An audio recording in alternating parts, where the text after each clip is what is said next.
Maji tuelekea Ukambani ambapo zaidi ya wakazi 5,000 wa wadi ya Chomedhana eneo bunge la Mwingi West kaunti ya Kitui watanufaika na ukarabati unaoendelea wa bwawa la kihistoria la Thokoa lililojengwa enzi za ukoloni.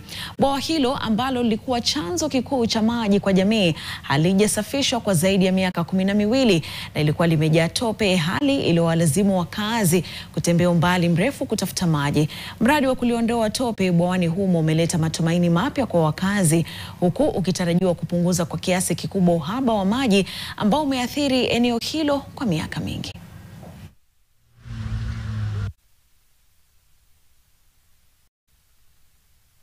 Mvua ikinyesha tutasaidika sana.